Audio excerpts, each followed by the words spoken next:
Para analizar los primeros meses de gobierno de Jair Bolsonaro en Brasil, tenemos el comentario del doctor Juan Cruz Olmeda, profesor e investigador del Centro de Estudios Internacionales del Colegio de México y director de la revista Foro Internacional del Colmex. Jair Bolsonaro se acerca a cumplir 5 meses desde su llegada al Palacio del Planalto, la sede del poder presidencial en Brasil. Su contundente victoria en las elecciones del año pasado como candidato de un partido menor marcó un quiebre en la política brasilera de las últimas décadas, dominada hasta entonces por el Partido de la Socialdemocracia Brasilera, el Partido de los Trabajadores y el Movimiento Democrático Brasilero. Pero la sorpresa de la emergencia de Bolsonaro no estuvo solo fundada en que construyó su llegada al poder desde los márgenes del sistema político, sino en que lo hizo con un discurso abiertamente homofóbico, racista, misógino y conservador, que explotó la polarización de la sociedad brasilera y el descontento significativo de amplios sectores de la población con los partidos tradicionales. Si Bolsonaro fue muy hábil durante la campaña para capitalizar estos elementos a su favor, su hasta ahora corta estadía en el poder ha sido, sin embargo, más sinuosa. El rápido crecimiento de la economía que algunos auguraban, tanto por la visión pro-Estados Unidos del presidente como por la presencia en el Ministerio de Hacienda de Paulo Guedes, un ultraliberal cercano al mundo financiero, aún no se ha concretado. Esta ha sido una de las razones que explica que la popularidad de Bolsonaro haya caído de manera constante desde su llegada al poder. De manera clara, el ejercicio de la presidencia ha hecho evidentes pugnas, reacciones y límites que Bolsonaro no había querido ver o no había llegado a dimensionar. Quiero aquí detenerme en 3. La primera está relacionada con las disputas dentro del propio gobierno. En el gabinete convivieron desde el inicio 2 sectores claramente diferenciados, el de los ideológicos y el de los militares.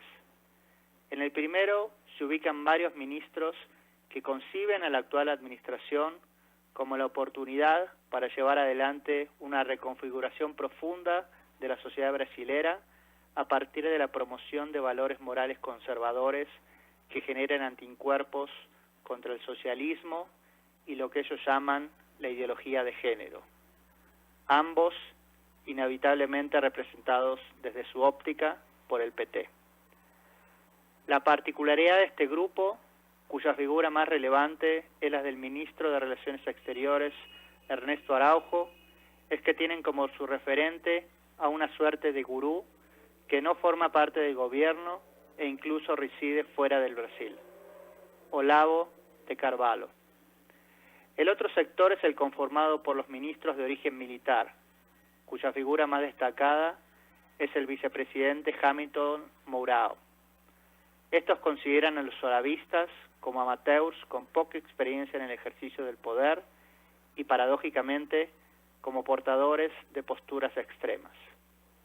El gran problema para Bolsonaro es que la convivencia pacífica entre ambos grupos ha dejado paso a una pelea abierta por espacios de poder que no solo ha derivado en discusiones públicas, sino que ya se ha cobrado sus primeras víctimas, como el ministro de Educación Ricardo Vélez de los olavistas. Los militares han incluso mostrado posturas abiertamente opuestas a las planteadas por el propio presidente, no solo en el plano económico, ya que ven con resquemor la visión privatista de Guedes, sino incluso en cuestiones como la participación de Brasil en la crisis venezolana, oponiéndose férreamente a cualquier propuesta de intervención militar con la que llegó a coquetear el presidente. Respecto del segundo tema, desde la propia campaña Bolsonaro planteó la necesidad de que Brasil reconfigurara su relación con el resto del mundo para dar preeminencia a un acercamiento más estrecho con Estados Unidos. El actual presidente no dudó en expresar públicamente la admiración que siente por dicho país y por el propio Trump. Esto llevó a que al día siguiente de tomar posesión de su cargo, Bolsonaro recibiera una invitación para visitar la Casa Blanca, lo que se materializó tan solo unos meses después. Las fotos de ambos presidentes en el Salón Oval dejaron en claro la sintonía que existe entre ambos y se tradujeron en promesas de estrechar las relaciones. Este acercamiento, que contrasta con el posicionamiento de Brasil durante las presidencias del PT, que vale la pena aclarar, no supusieron una hostilidad abierta con Washington, tiene sin embargo límites estructurales. Durante las últimas décadas, China desplazó a Estados Unidos como principal socio comercial del país sudamericano y se convirtió en el comprador más importante de minerales y productos agropecuarios. Los intentos de Bolsonaro por distanciarse del país asiático no solo chocan con la realidad de la economía brasilera, que depende de esta relación para sobrevivir, sino con las presiones explícitas de las poderosas empresas ligadas al agrobusiness.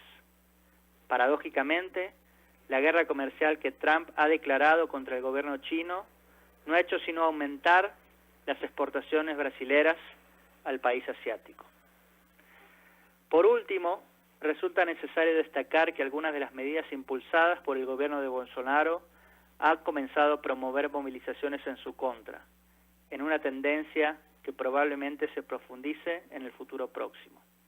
Por ejemplo, miles de universitarios marcharon esta semana para oponerse a los recortes promovidos por el presidente para el sector y su declarada intención de limitar el financiamiento a carreras ligadas a las humanidades y las ciencias sociales. En este contexto, Bolsonaro ha tendido a refugiarse en su núcleo más cercano, en el que los roles más importantes los juegan los 3 hijos varones de su primer matrimonio, Flavio, Eduardo y Carlos. Si bien no tienen cargos en el gobierno, los 3 se dedican a la política y se han convertido no solo en confidentes, sino en voceros de su padre. Sin embargo, también en este plano se avisoran tiempos difíciles para el presidente. No solo existen investigaciones sobre sus descendientes por casos de corrupción y por sus vinculaciones con el asesinato del activista Marielle Franco, sino que el activo rol que estos han asumido en las peleas al interior del gobierno, buscando debilitar a Mourão, auguran que probablemente sufrirán algún tipo de represalias en el futuro cercano. Para Radio Educación, Juan Cruz Olmeda, profesor investigador del Centro de Estudios Internacionales del Colegio de México.